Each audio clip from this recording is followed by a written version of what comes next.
These are the pictures that shocked the world. In the wake of El Niño, a drought descended on the tropics. In Indonesia, 2 million hectares of tinder-dry forest ignited, 1 billion trees burnt down, hundreds of thousands of species were destroyed.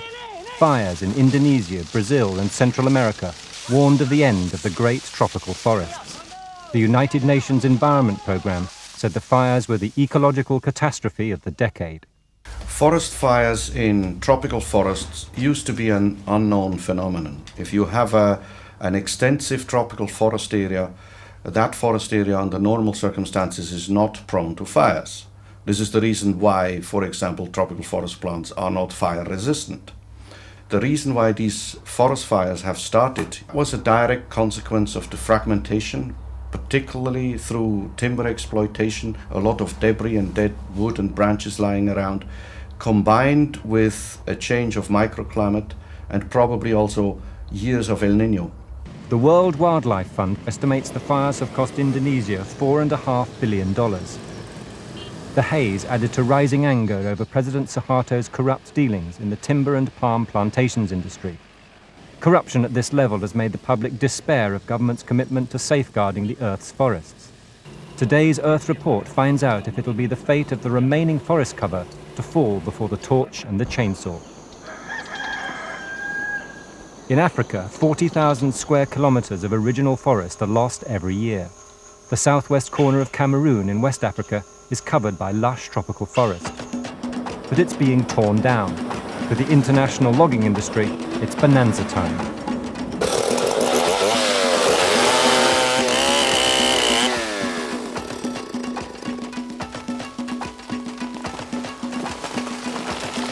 This tree took 50 years to grow. It's taken 2 minutes to fell. By the end of the day, these two loggers will have chopped down at least 40 more. The forest is being felled 10 times faster than it can regrow. Cameroon has sold almost 400 contracts to foreign logging corporations worth about $100 million. For a country as poor as Cameroon, income from exports of valuable hardwoods is almost impossible to resist.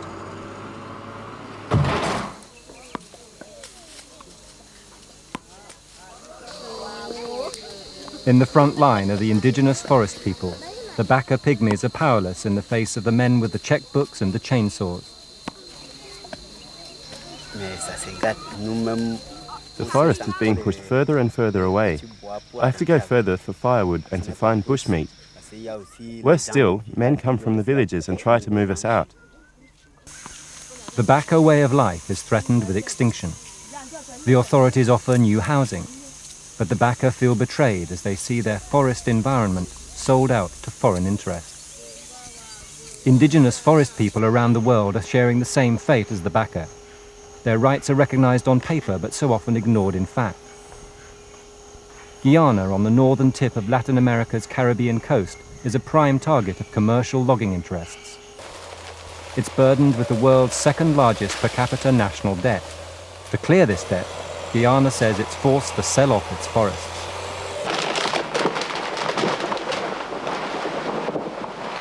Logging operations here are dominated by investors from Asia. Barama, a Malaysian and Korean enterprise, is the largest of the foreign operators.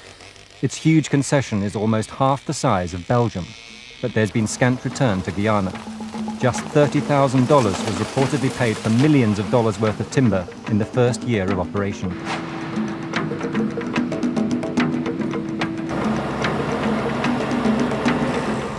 Little respect is paid to the graves and homes of the native Amerindian people who live in the forest.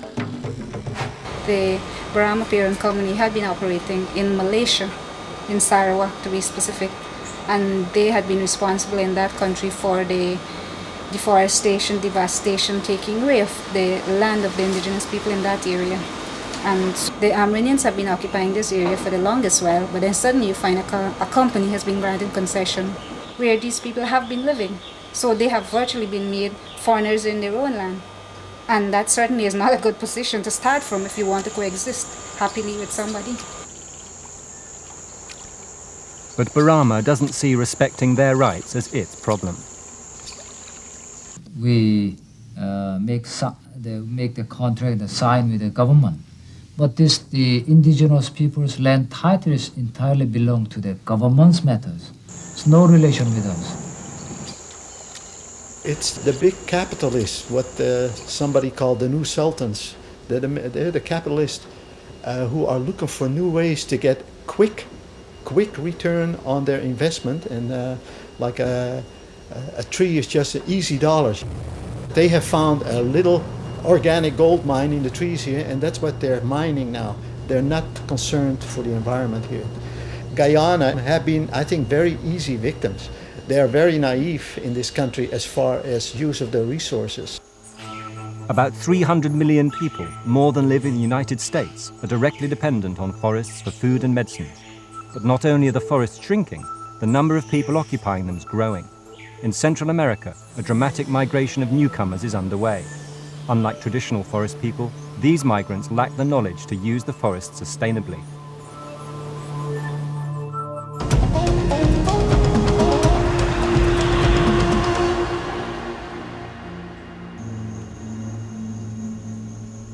Last year, Earth Report visited the Mayan Biosphere Reserve in Guatemala, Central America.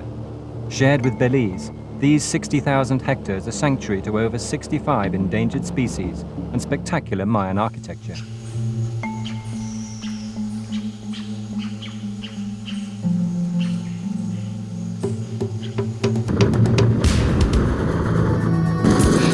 For 30 years, this site was a no-go area as civil war raged in Guatemala's jungle. 150,000 people were killed, 1 million displaced. In 1996, peace was declared. The irony is that this vicious war discouraged development in the guerrilla-held jungle. Now the wealthy, including a former president, are illegally clearing the forest for vast cattle ranches. And displaced farmers and war refugees are flooding into the forest. Attracted by the new soil, the smallholders know that for a few years at least, life here will be less harsh than in the areas they've escaped from. The basic agricultural system in Petén is called milpa, in which families burn a certain amount of land, plant in their ashes corn for 1 or 2 years, and then they move to another plot. No one's owned the land. And if you have few people, that is sustainable. But when you increase the population density, then you completely destroy the country. In the tropics, fire is the easiest way to carve out a smallholding from the jungle. In Peru's Amazon basin, Calimerio Perez uses slash-and-burn methods to begin a meager harvest. A new arrival, he doesn't know how to work with the ecology of the land. As time goes on, this land may stop producing and become useless. Little by little, it's becoming unproductive. And not only does burning expose poor soil, it eliminates predators, allowing infestations of insects to ruin crops.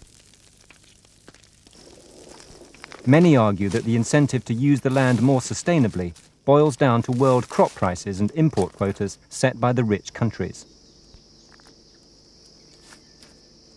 Entonces, lo único que queremos, porque quiero ponerse en el lugar de un guatemalteco que hace 25 Put yourself in the años, shoes of a Guatemalan. con 4 25 years ago, you could buy a sacos de truck café, with 4 sacks of coffee, que es un bosque, which is the equivalent of a podía considerable comprar piece of como land. un camión. Ahora tiene que producir Now, the probablemente same 80 person o has to 100 produce sacos de 80 café to para 100 comprar sacks of el coffee mismo to buy camión the same que truck, le vende un sold by a país developed country desarrollado to a a un developing país one. subdesarrollado. So I believe that the Entonces, yo only creo way que forward is la to única allow our forma products es free que entry, exista and that the una developed comprensión de countries dejar stop entrar subsidizing nuestros their own productos y que agricultural los países products, which are more desarrollados dejen de expensive estar and of lesser subsidiando quality. productos agrícolas en sus países. In April 1998, television pictures showed a far more urgent problem. The Mayan Biosphere is on fire. 15% of the forest has been razed and still the fires burn. Forest farmers, along with endangered jaguars and macaws, retreated before the flames. Soon they'd have nowhere to run to. The haze spread up to Texas, but little outside help has been given to Guatemala. At the Kyoto Climate Conference, schemes were hatched to pay poor nations to conserve their forests and absorb carbon dioxide from developed countries' factories. recognition of the still poorly understood role that forests play in stabilizing the weather. But the developed countries will have to move quickly if they're to help save the disappearing forests. In part 2, we find evidence of changes for the better.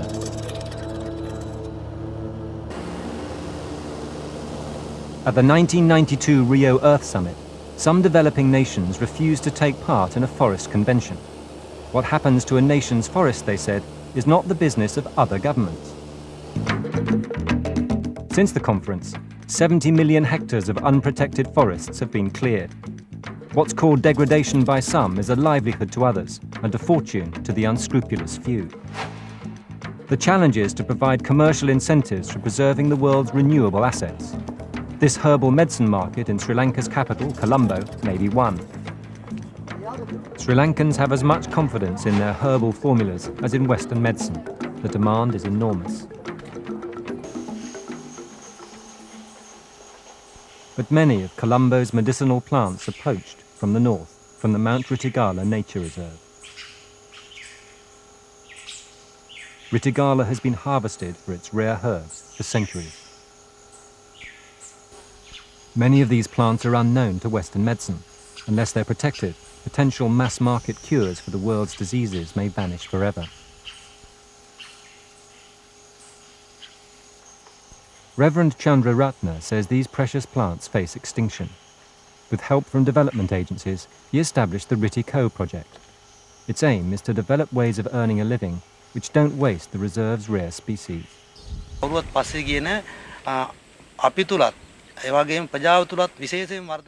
We try to impress upon ourselves and the community that this is a national treasure, particularly as it's the only rainforest in the North Central Province. It's also a gene bank of global significance. When we started the Ritiko project, at the very outset we explained to the people in the 14 villages that we are not an organisation bringing bags of aid. We are here to promote your self-reliance and to improve the environment. Reverend Chandra Ratna set up a market garden to teach the local people how to grow the plants they need outside the forest. We've established 19 plant nurseries which have over 7,000 plants, and we're helping local people to start their own medicinal herb crops. We hope to encourage medicinal plant cultivation as an alternative income for them. Ukaralagi Aparala is a plant poacher turned herb grower.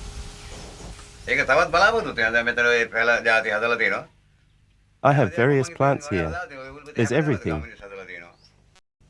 There's pepper, wild ginger. I have plants which are not easily found. There is water, so they won't die.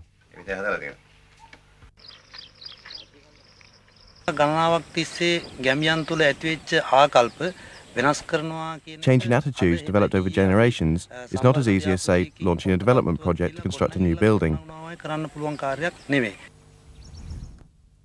But local people have come forward, and now they've reached a level where they don't even want seeds from the Ritiko or from us at the temple. They've reached the level of united action. That's exactly what we want as an organisation. Across the world in Mexico, today's international hands-on feature is a profile of a model forestry scheme.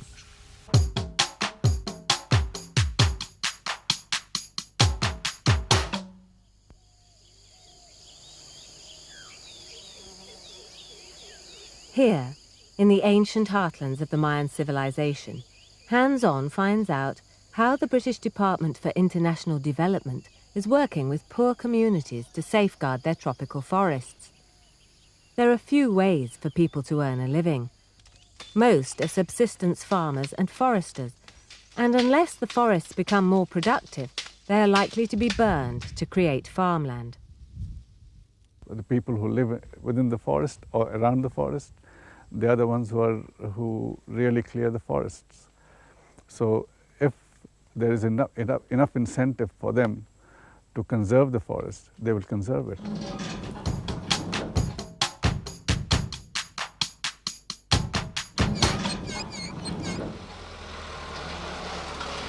Key to the success of the project is the introduction of appropriate intermediate technology.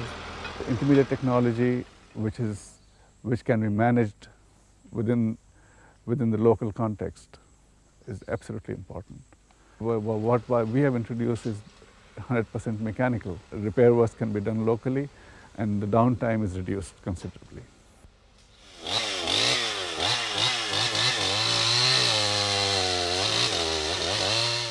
Strict regulations control how many trees can be cut down. But for the farmers to earn enough money, they need to find ways of harvesting more common species. This should help reduce the felling of precious varieties like Spanish cedar and mahogany, which fetch higher prices.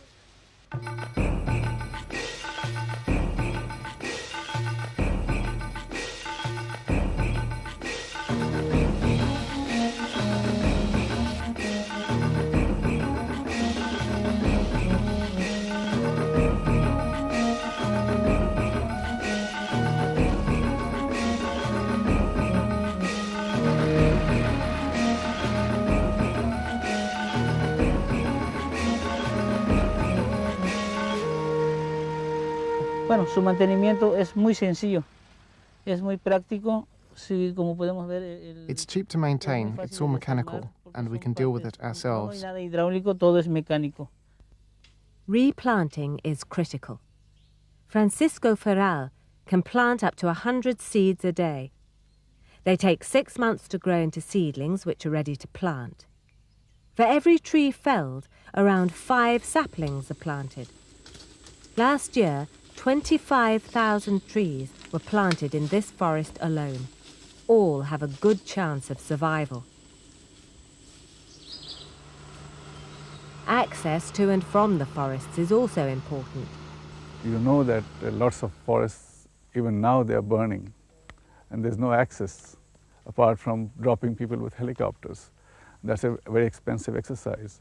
But if you had the infrastructure, you could access the forests, extinguish the fires, forest fires. Specially designed roads can minimize environmental impact. In Quintana Roo, they are constructing 2 kinds of roads, those for permanent use and those only needed for one season's tree extraction. These temporary tracks grow over within a year and forest springs back up. The roads should be narrow, provide no through access and have good drainage, allowing not only water, but snakes to cross the roads safely. The roads aren't only useful for the foresters, but also for others who earn their living from the forest, particularly the chicle, or chewing gum tappers. Carlos has been tapping for gum for 15 years. He's grateful for the road. Mira, el camino ha sido uno de los factores más principales porque the main thing that has improved our lives is the road, because now the buyers can pick up the chicle and put it in a truck. It only takes half an hour. In the past, it would have taken a whole day.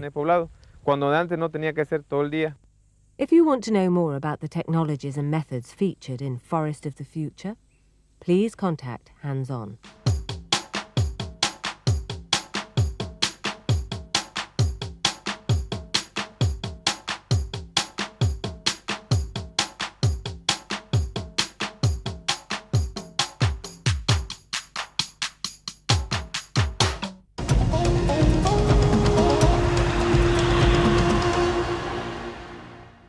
Local action can be effective, but to change the future of our forests, those who profit commercially from their depletion must be involved.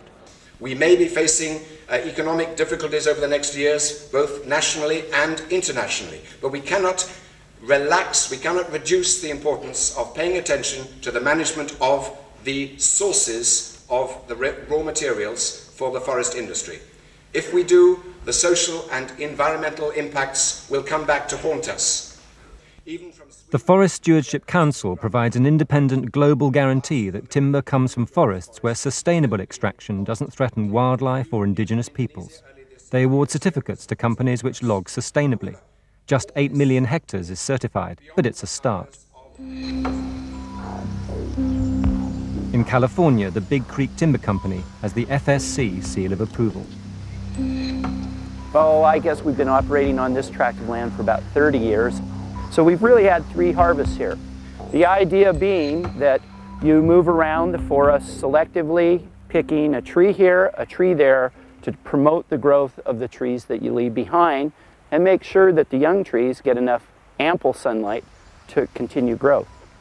The goal here is to maximize all of the attributes of a forest, which are water, clean water production, wildlife, aesthetic enjoyment. This gets used quite a bit by hikers, and at the same time, the ability to grow and harvest trees on a regular basis.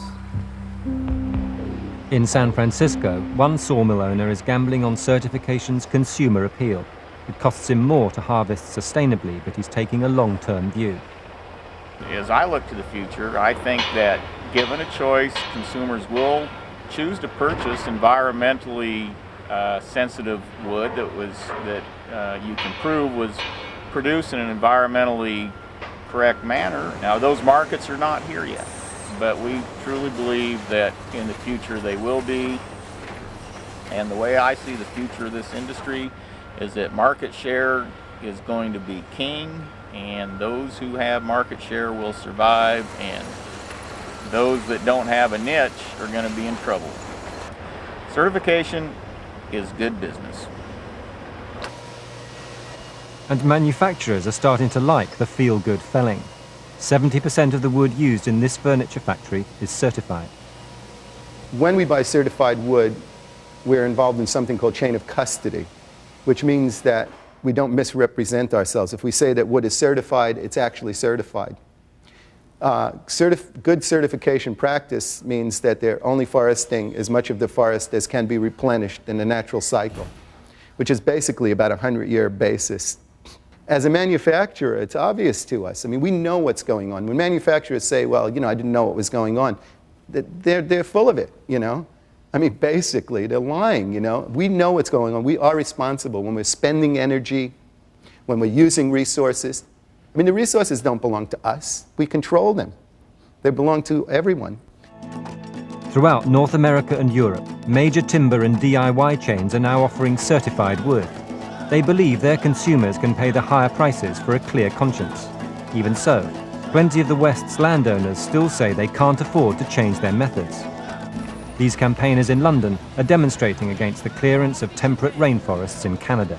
This rainforest and its rivers are home to orca whales, otters, eagles and black bears. It is home to the grizzly bears which the Canadian government itself has listed as being vulnerable to extinction. The forest in North America and Australia has been cleared far more quickly than the forest in the tropics.